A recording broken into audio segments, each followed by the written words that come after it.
नमस्कार। इंटरनेट पर ना एक ऐसी भारतीय डरावनी कहानी है जो सच में लोगों की नींद उड़ा देती है। ये कहानी है खामोश गली के सैंडविच की। तो चलिए आज इसी शहरी दंतकथा के अंदर झांकते हैं।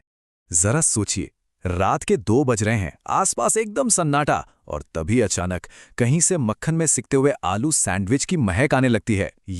यही वो हुक है जो इस कहानी की शुरुआत करता है। एक ऐसा माहौल तैयार करता है जिससे बाहर निकलना लगभग नामुमकिन है। तो कहानी हमें ले चलती है शहर के एक बिल्कुल सुनसान इलाके में, एक ऐसी गली जिसे लोग खामोश गली कहते हैं। अरे, नाम से ही अंदाजा लग जाता है कि जगह कैसी होगी, है ना? और हाँ, इसी गली में अचानक एक रहस्यमयी ठेला नजर आता है। इसे एक आदमी चलाता है। लोग उसे काका कहते हैं, पर उसके बारे में कोई कुछ नहीं जानता। उसका चेहरा हमेशा आधा ढका रहता है और वो खामोशी, उफ, मतलब कुछ तो है जो बिल्कुल गड़बड़ लगता है। और यहीं से कहानी का असली खेल शुरू होता है। देखिए, ये कोई मामूली सैंडविच नहीं है, ये कुछ अलौकिक है। एक ऐसा नशा है जो लोगों को अपनी तरफ खींचता है, एक ऐसा स्वाद जो एक बार चख लिया तो बस हमेशा के लिए उसका गुलाम बना देता है। अब कहानी में एंट्री होती है हमारे पहले किरदारों की, आर्यन और समीर। बेचारे 2 आम से दोस्त बस देर रात की भूख मिटाने निकले थे। उन्हें क्या पता था कि वो अनजाने में एक कितने भयानक जाल की तरफ बढ़ रहे हैं। वैसे खतरे के सिग्नल्स तो शुरू से ही मिल रहे थे, बस किसी ने ध्यान नहीं दिया। जैसे कि काका की जमीन पर कोई परछाई नहीं बन रही थी। सैंडविच में जो चीज था उसका रंग भी एकदम अजीब काला सा था। और सबसे ज्यादा डरावनी बात, समीर को अपने सैंडविच में एक इंसानी नाखून मिलता है। ये छोटी छोटी चीजें थीं, लेकिन असल में एक बहुत बड़ी मुसीबत का इशारा कर रही थीं। और बस यही कहानी अपने पहले क्लाइमैक्स पर पहुंचती है। आर्यन उस सैंडविच का ऐसा दीवाना होता है कि वो सब कुछ भूल जाता है, और फिर ठेला अचानक गायब हो जाता है। दोनों दोस्तों के हमेशा के लिए गायब होने से ठीक पहले काका की वो ठंडी बेजान आवाज गूंजती है। इससे एक बात तो साफ हो जाती है, ये कोई धंधा नहीं था, ये एक शिकार था। चलिए अब कहानी में 1 साल का जंप लेते हैं। 1 साल बाद सीन में एक नया हीरो आता है।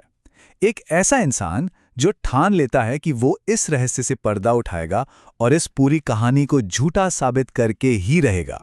तो मिलिए ईशान से।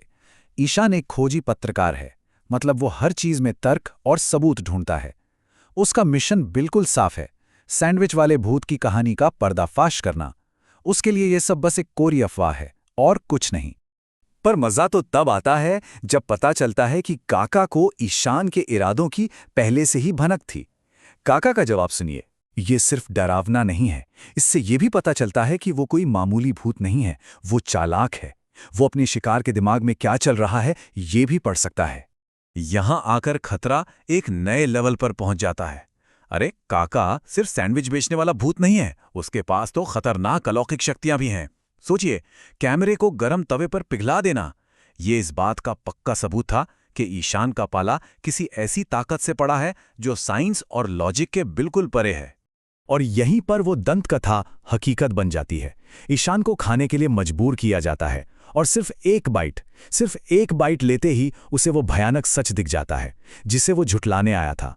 उसे उन सभी भटकी हुई आत्माओं की झलक दिखती है जो काका के सैंडविच में कैद थीं, जिसमें आर्यन और समीर भी थे। ईशान किसी तरह वहां से भाग तो निकला, पर वो कभी पूरी तरह आजाद नहीं हो पाया।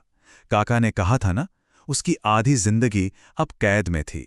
उसकी आत्मा का एक हिस्सा हमेशा के लिए काका से जुड़ गया और उसकी आवाज चली गई। सच जानने की इससे भयानक कीमत और क्या हो सकती थी। लेकिन रुकिए, कहानी अभी खत्म नहीं हुई है, क्योंकि जब सारी उम्मीदें खत्म हो जाती हैं तब एंट्री होती है हमारे फाइनल हीरो की, जो ईशान को बचाने और काका के इस आतंक को हमेशा के लिए मिटाने आया है। मिलिए रुद्र से। और ये कोई आम इंसान नहीं है, ये पूरी तैयारी के साथ आया है। इसके पास सिर्फ हिम्मत नहीं, बल्कि वो खास ज्ञान और वो सही हथियार भी हैं जो ऐसी शैतानी ताकतों से लड़ने के लिए चाहिए। मतलब साफ है, रुद्र सिर्फ लड़ने नहीं बल्कि जीतने आया था।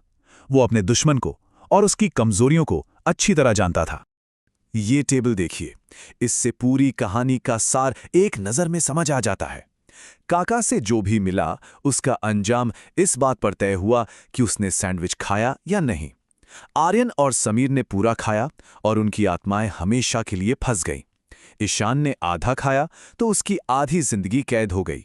और रुद्र, उसने सैंडविच को हाथ भी नहीं लगाया और भूत को हरा दिया। तो अब वक्त है फाइनल शोडाउन का।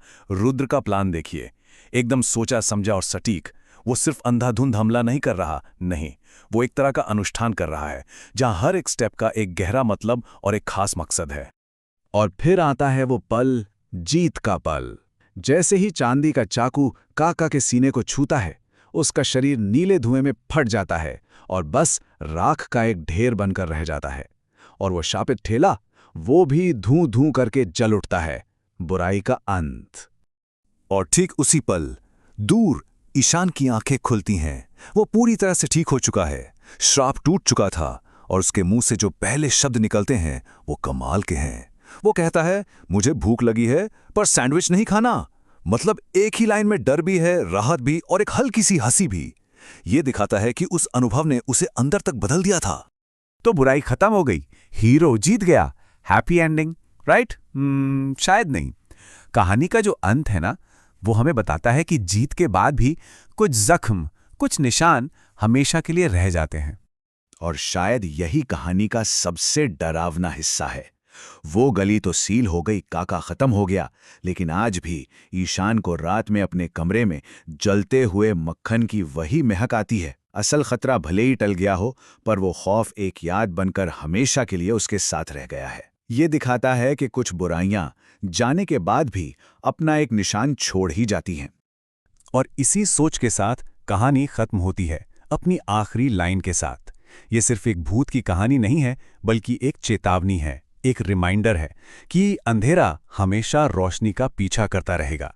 बस हमें ये पक्का करना है कि हम कभी उसकी भूख का हिस्सा न बने।